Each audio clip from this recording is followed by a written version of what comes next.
윤동주 선생의 별에는 밤은 계절이 지나가는 하늘에는 가을로 가득 차 있습니다. 나는 아무 걱정도 없이 가을 속의 별들을 다 헤일 듯 합니다로 시작하지요. 아침 저녁으로는 선선한 공기가 가을이 왔다는 걸 실감케 합니다. 가을로 가득 차 있는 하늘들 보시면서 하얀 문객으로 그리고 초롱초롱한 별들도 봐보시는 건 어떨까요? 2018년 9월 11일 와우 팝 매거진 시작합니다. 오늘도 역시 약방의 감초 언기레기 연합의 창시자 충북인 뉴스에서 국장을 맡고 있는 김남균 기자 함께합니다. 반갑습니다. 네, 반갑습니다. 예, 진짜 얼굴이 계속 불구죽죽해요. 네. 낯설하신 건 아니죠? 이렇게 말씀드렸잖아요. 저 집안의 내력이라고요. 낯설 안 했어요. 혈색이 아주 좋아요. 예, 예, 예. 홍조를 띠고 있는. 예. 뭐 여전히 혈기왕성합니다. 혈기왕성은 맞은편에 있는 언기레기 연합의 사모 기자. 예. 박명원 기자가 훨씬 더 혈기왕성할 것 같은데 반갑습니다. 네, 반갑습니다. 지난 한 주간 바쁘셨어요? 똑같이. 지난주에 그 미투 다루고 후속 취재는 계속 하고 있는 거죠? 네, 관련 취재는 계속하고요. 이제 경찰에서 곧 그 해당 교수를 검찰에 송치할 계획이어서 그것도 챙겨보고 있고, 또 학내에서 이런 성대책 관련 위원회가 총학생회가 아니라 일반 학생들 중심으로 또 만들어지고 있더라고요. 네, 그래서 좀 이번 기회에 학생들도 학교 내부 안에 있는 이런 성범죄들을 공론화시켜서 해결하자라는 의지가 강한 것 같아서 네, 저희도 책임감을 갖고 계속 취재를 하고 있습니다. 저는 충북인 뉴스 그 사이트 들어가서 계속 하루에 한 번 정도씩 보거든요. 근데 후속 그 기사가 아직까지는 올라오지 않아서 지금 물밑 작업을 하고 있구나 이런 느낌을 받았습니다. 김남균 기자는 오늘 정치 관련 소식을 들고 왔다고 했는데 곰곰이 생각해 보니까요. 사건, 사고, 사회면 소식, 지역 소식. 근데 정면으로 정치 소식은 지금 처음 아니에요? 예, 정치 기사를 이제 지난 6.13 지방선거 끝나고 나서는 거의 안 다뤘는데요. 이번에 좀 한번 다뤄봤습니다. 6.13 지방선거 때 저희 충북인 뉴스의 보도가 선거를 좌지우지했죠. 여러 명 날아갔어요. 박명원 기자 동의하십니까? 네, 이제 다른 회사에 있었는데 날아가기는 많이 날아갔던 것 같아요. 기사 쓰면은 근데 데스노트처럼 꼭 그 기사 때문에 그렇게 됐다고 볼 수 있을까요? 네, 지금 소속이 바뀌었기 때문에 그렇습니다. 이야, 그 나무래 봐. 뉴스의 보도로. 이럴 때 쓰는 말이구나. 자가당착이라는 말이. 아닙니다. 근데 충북인 뉴스에 그 궁금한 점이 있는데 기사 선정은 어떻게 배열을 해요? 아니 왜냐하면 되게 재밌어요. 저희들 뭐 기준도 없고 원칙도 없습니다. 그냥 돼가는 대로 앞으로 그런 식으로 계속해요. 네. 뭐 예를 들어서 카테고리 만들어 놓고 아침에 신문사 같은 경우는 오전 회의 한번 하잖아요. 네. 출입처 들어가기 전에. 저희 회의 안 합니다. 그러니까요. 네. 회의 같은 거 하면서 섹션은 이렇게 나누고 뭐 사회부 취재부장은 이 부분은 이렇게 해서 몇 면에 배치를 하고, 근데 이렇게 하다 보면 나중에는 왜 그 가수로 얘기하면 쪼가 박힌다고 하죠. 그런 어려운 말은 사회과학 용어는 잘 모릅니다.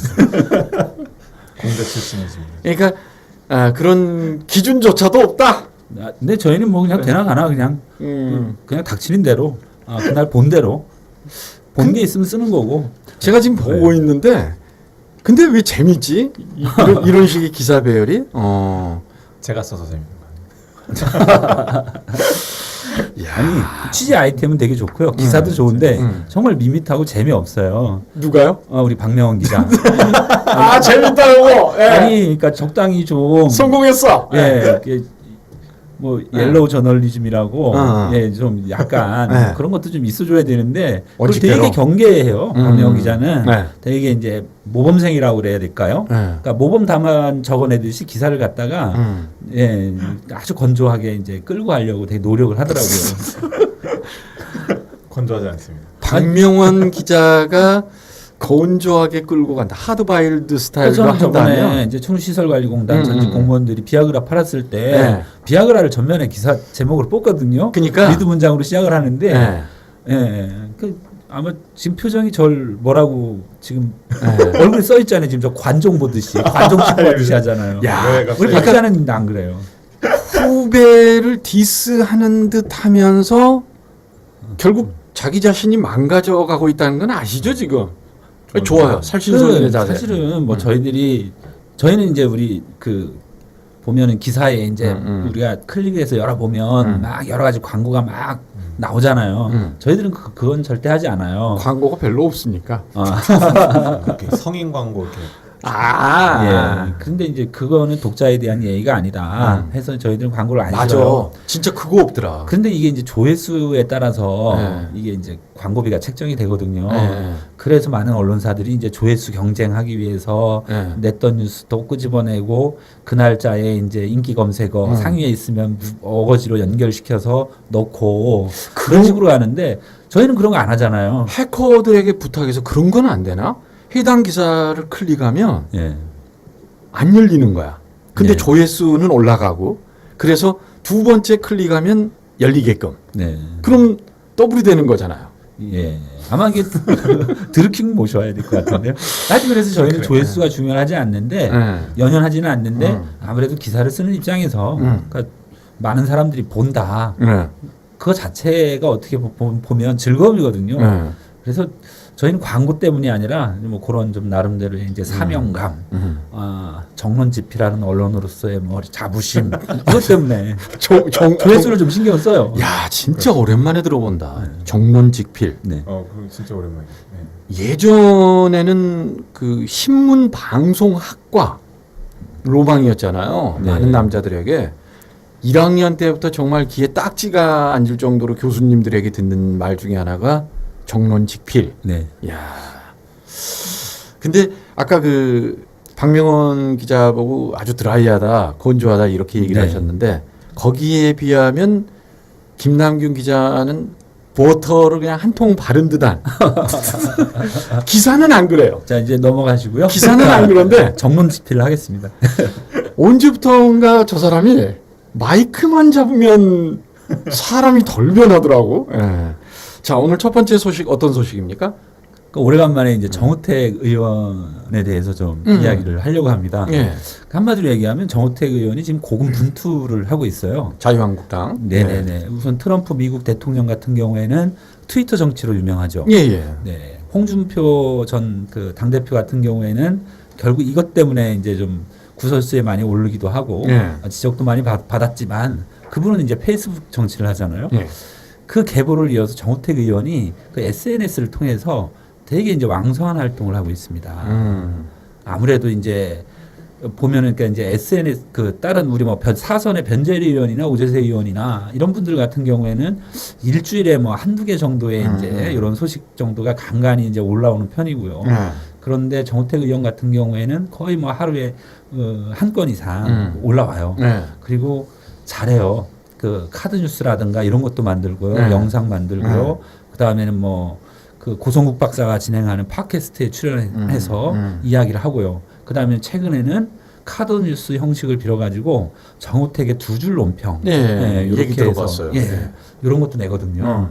그래서 이분이 이제 왜 이렇게 이걸 열심히 할까 생각을 해보니까 저거예요. 내년에 이제 당권 도전. 그렇죠. 이제 당연히 뭐 지금 많은 언론에서 정우택 국회의원이 당권에 이제 출마하는 걸 기정사실로 놓고 지금 보도를 하고 있거든요. 그러니까 자신의 존재감을 부각시키기 위해서라도 더 열심히 한다. 예, 그렇죠. 왜냐하면 그 우선은 내년에 이제 선출될 당 대표는 그 차기 20대 총선에 이제 공천권을 가지고 있고요. 그렇죠. 영향력이 막강하죠. 예. 자, 그 권한 하나만으로도 그 당권은 곧 이제 대권 대선 후보가 되는 이제 지름길로 분석이 되고 있거든요. 그래서 정우택 의원이 나름 이제 큰 꿈을 꾸고 그림을 그려가면서 전략적으로 행동을 하고 있다. 특히나 이제 전략적이라고 분석이 되는 게 뭐냐면 다른 일반 의원들 같은 경우에는 뭐 지역구에서 사람 만난 얘기, 이제 소소한 얘기를 중심으로 이제 주로 풀어가거든요. 그런데 정우택 의원은 완전히 이제 중앙 정치 이슈를 가지고 이야기를 해요.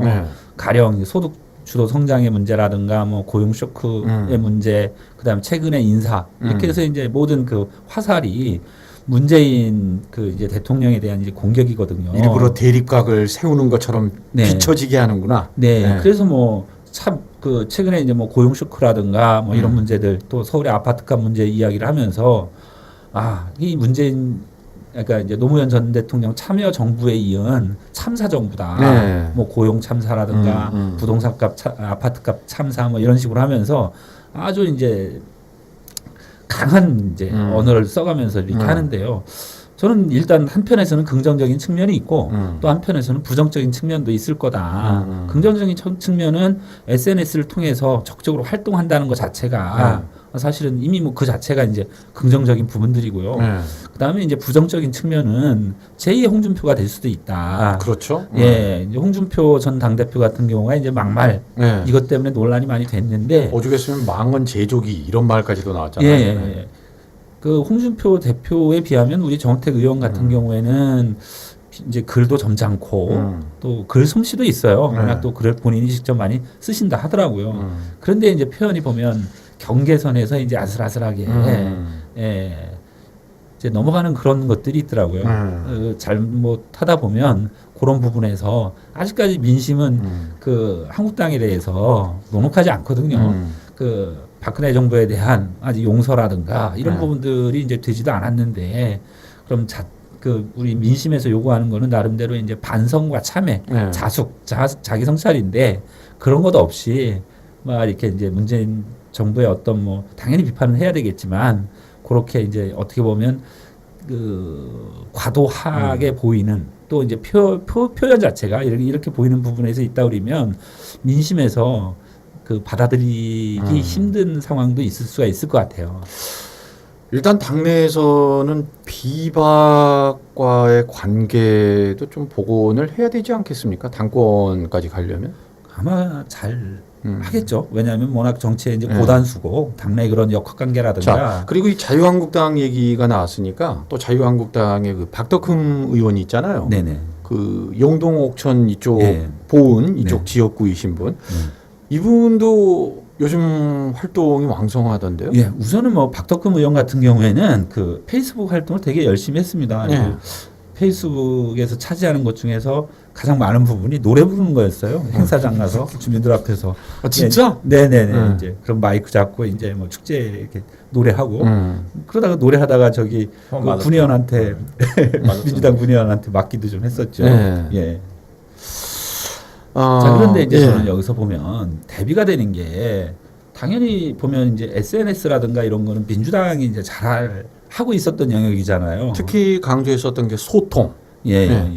그런데 우리 지역의 국회의원들 보면 민주당 의원들 안 합니다. 맞아.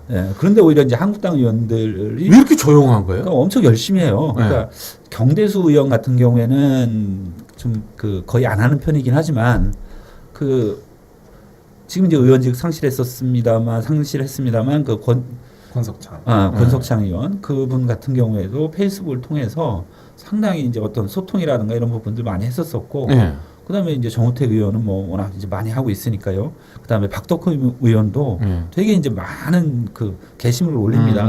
근데 이제 민주당이 안 한다는 거죠.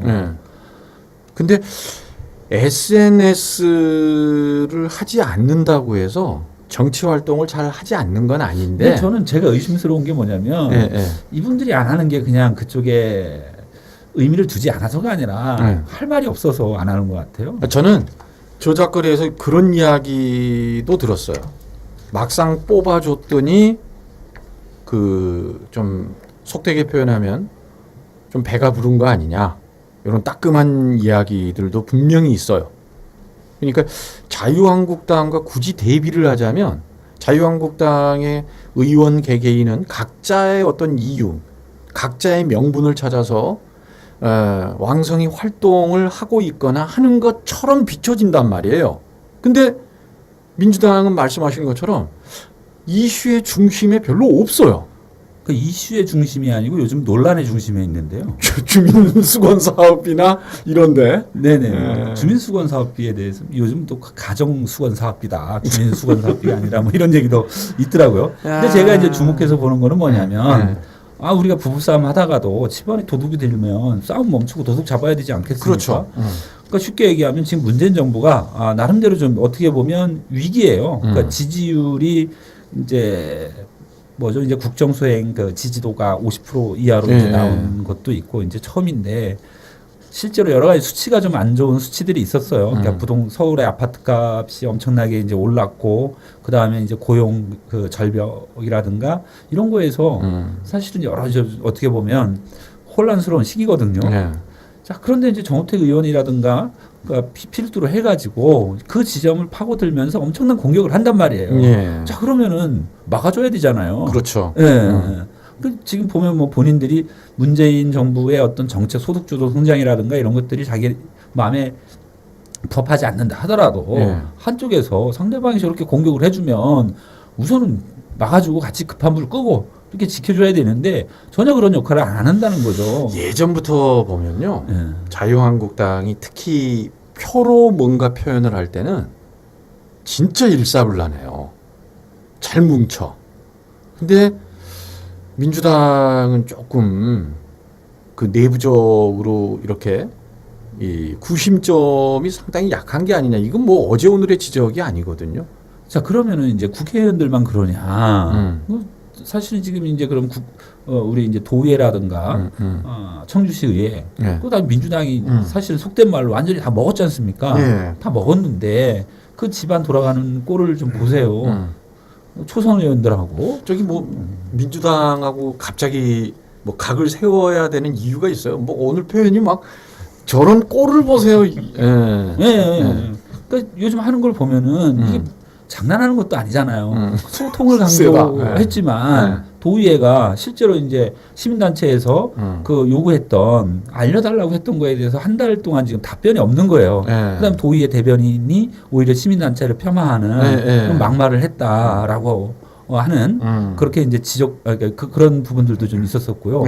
청주시 의회 같은 경우에도 의원들의 입을 지금 막으려고 하는 거잖아요. 이것도 다수 의원들이 지금 이제 들어와서 뭔가 해보겠다는 초선 의원들 짓누르고 회의실조차도 쓰지 못하게 하고 있고 그다음에는 당장에 무슨 누가 봐도 뻔히 주민수건 사업비 계속해서 쓰고 있는데 그걸 폐지했다. 그 사실은 이런 게 쇼통 아닌가.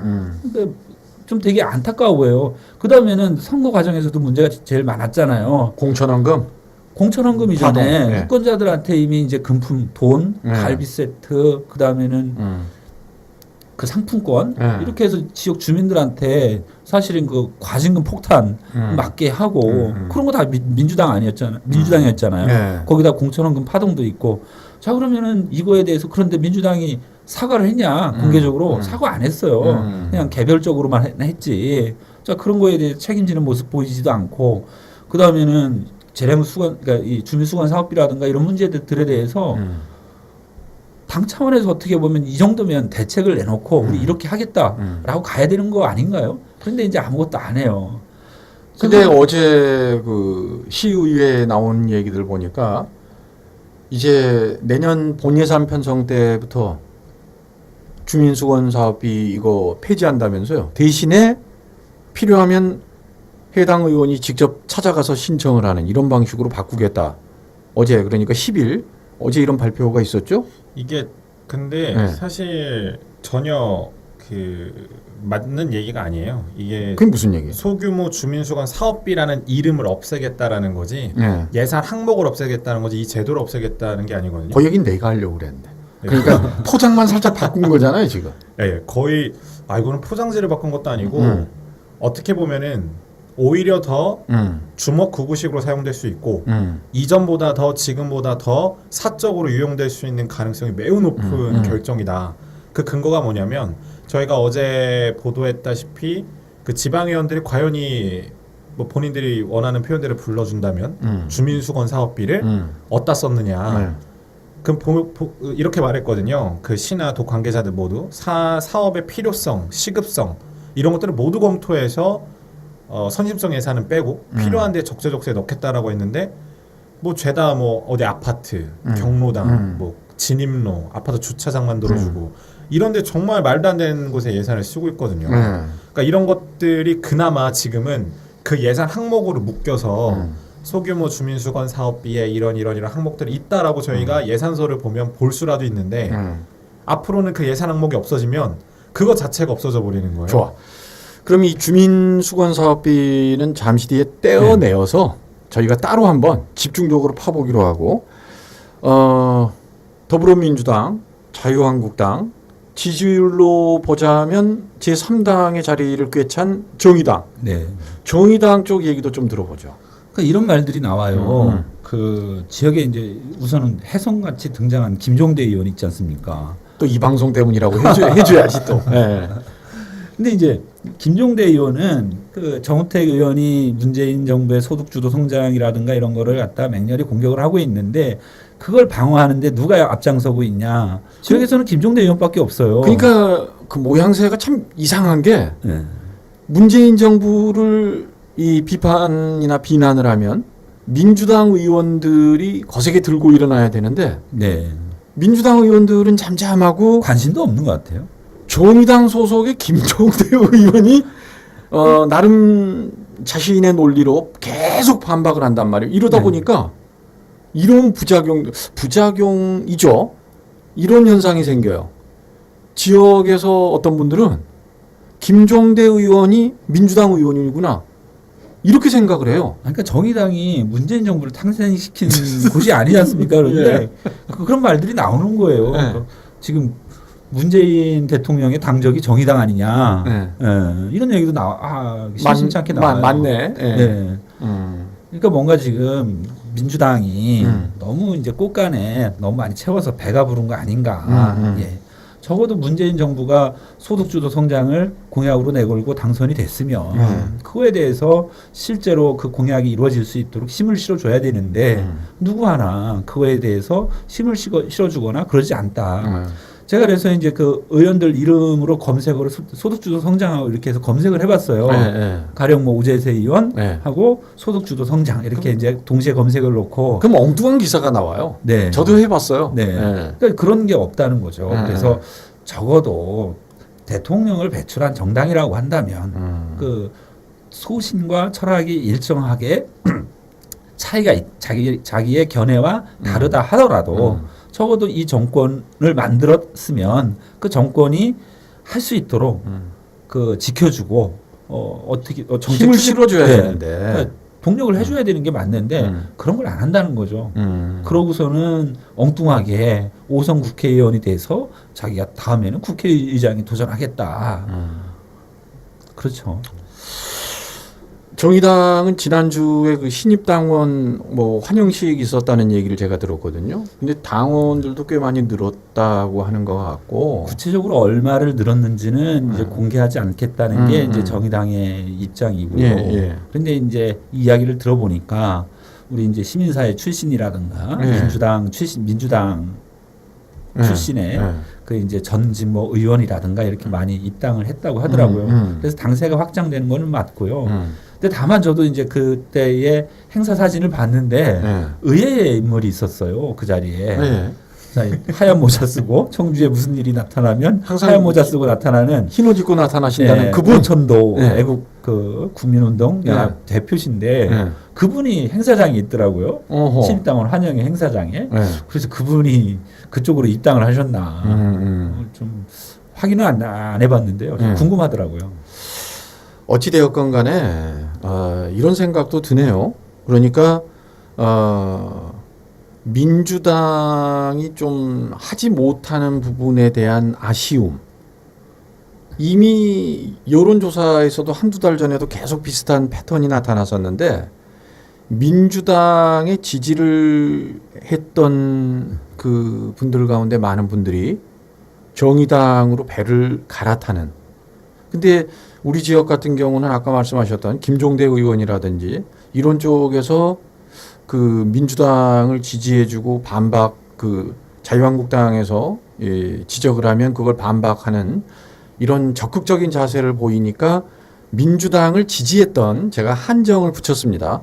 민주당을 지지했던 분들 가운데 꽤 많은 분들이 마음이 좀 돌아선 이런 것도 있지 않을까 싶어요. 이제 김종대 의원이 단순하게 이제 문재인 정부의 소득주도 정책 있잖아요. 소득주도 성장만을 지지하는 건 아니에요. 그러니까 더 나아가서 경제민주화라고 하는 거가 이제 두 개가 결합이 돼야지만 이렇게 쌍끌이로 나가야지만 된다. 이제 그러면 이제 민생이 나아진다 이렇게 얘기를 하는 거고요. 그러니까 단순하게 김종대 의원이 민주당 그러니까 문재인 대통령의 정책을 지키는 게 아니라 거기서 더 나아가기 위해서 문재인 정부가 민생 문제라든가 이런 걸 더 잘할 수 있도록 힘을 실어줘야 된다. 어떻게 보면 이제 견인하기 위해서 그런 노력을 하고 있는 측면도 있습니다. 네. 자, 첫 번째 이야기는 요 정도까지 하고 자, 두 번째 이야기 지역 소식입니다. 충북 진천에서 있었던 일입니다. 여성 운전자가 앞에 가는 차량에게 경적을 한번 빵 울렸어요. 예.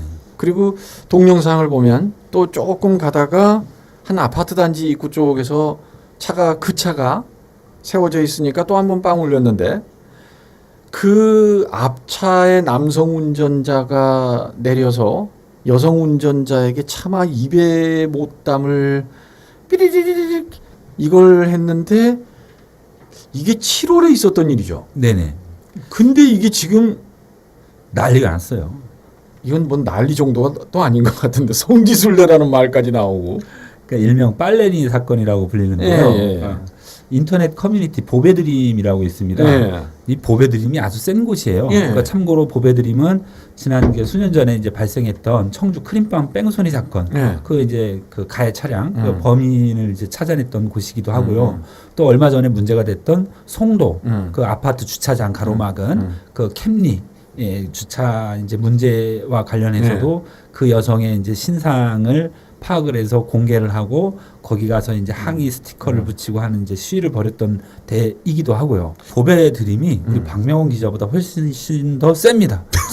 대한민국 최고의 정보력, 탐사력을 가지고 있고요. 실제로 이제 그렇습니다. 아니 박명원 기자가 무슨 죄가 있다고 거기에서 갑자기 우리 그 사목이 우리 박명원 기자도 열심히 해서 보배드림 능가해야죠. 저희 뭐 충북이 뉴스의 보배니까 능가는 못할 것 같아요. 보배드림 하여튼 우리 충북이 뉴스의 보배입니다. 어쨌든 그 보배드림이 여론을 형성하고 물론 일부에서는 좀 우려하는 그런 목소리도 있던데. 자 그래서 이제 빨래니 사건을 다시 한번 이야기해 보겠습니다. 자 그래서 이제 욕설을 한 남성 운전자가 그 이제 운전을 하고 있었던 그 차량이 그 붉은색 지프 레니게이드예요. 그래서 그 이제 글자 붉은색을 표현하는 빨자하고 그다음에 이제 레니게이드의 레니에서 빨래니 사건이라고 불리는데 이 영상이 이제 그때 여성 운전자의 남편이 9월 초에 4일인가요? 4일에 보배드림에 이제 영상을 올렸어요. 너무 화가 나니까. 그러니까 이제 그 영상을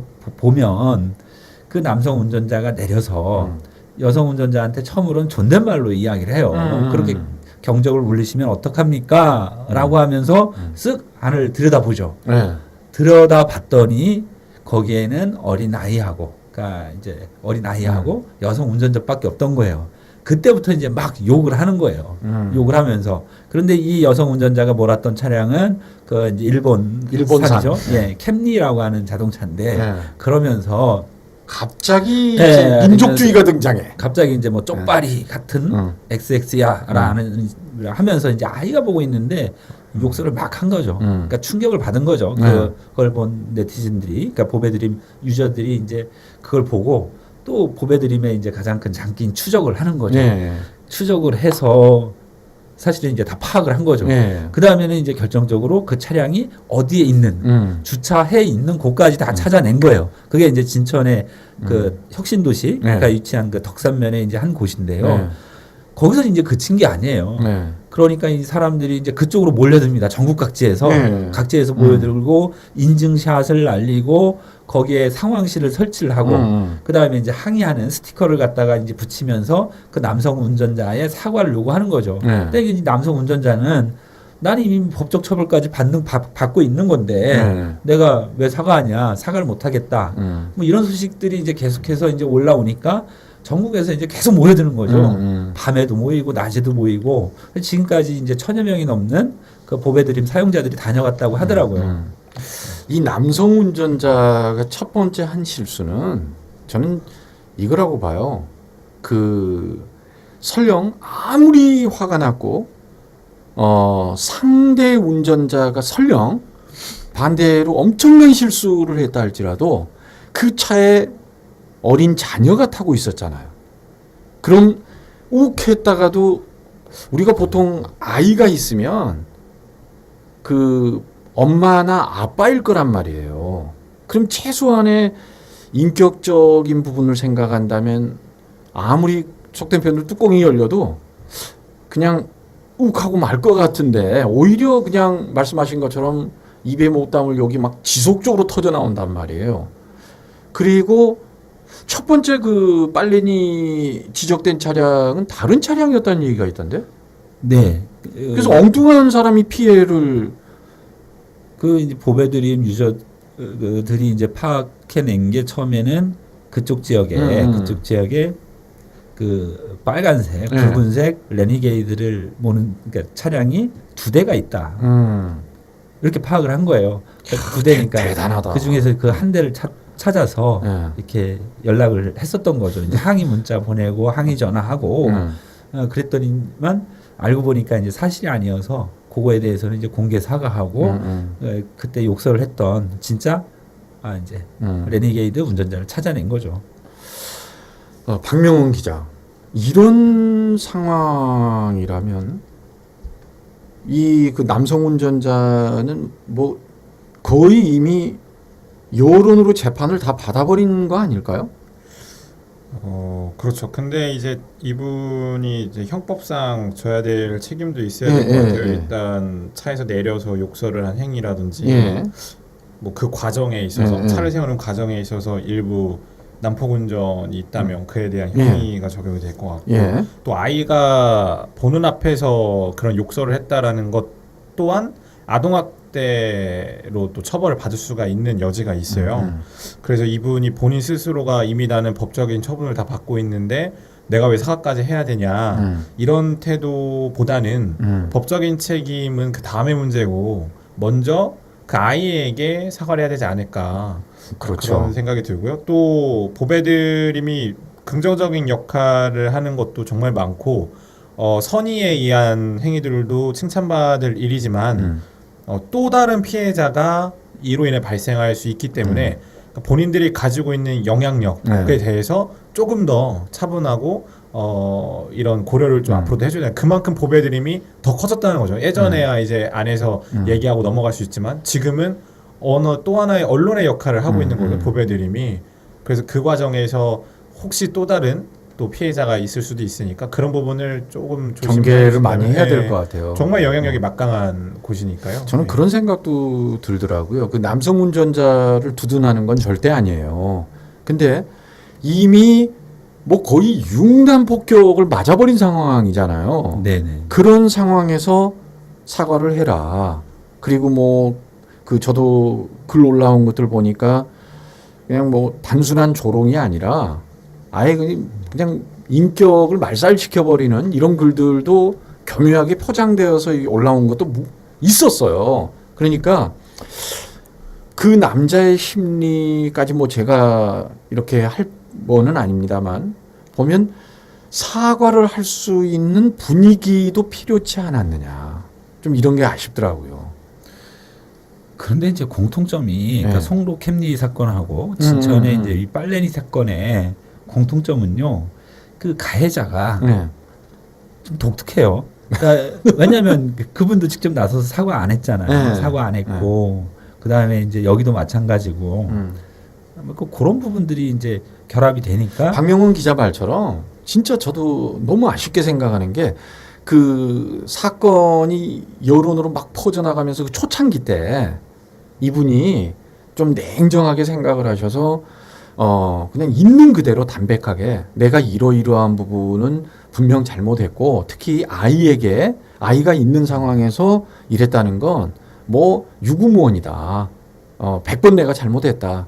깨끗하게 사과를 했더라면 일이 이렇게 커지지는 않았을 거라는 생각이 들어요. 네. 상황실까지 이렇게 네. 만들어진 이유가 사과를 안 하니까. 그럼요. 얼굴을 한번 보고 싶고 직접 묻고 싶은 마음에 다들 그렇게. 뭐 경찰서에서도 나타나지 않았다면서요. 보배드림에 게시된 글로 보면은 네. 그 당연히 조사를 받았죠. 네. 조사 받았고 그런데 이제 그 저기에서도 경찰이 그럼 사과를 해라라고 제안을 했다고 하는데 이 남성 운전자가 이제 사과를 거부했다는 정도의 이제 글이 올라와 있더라고요. 자, 세 번째 소식으로 넘어갑니다. 잠깐. 예.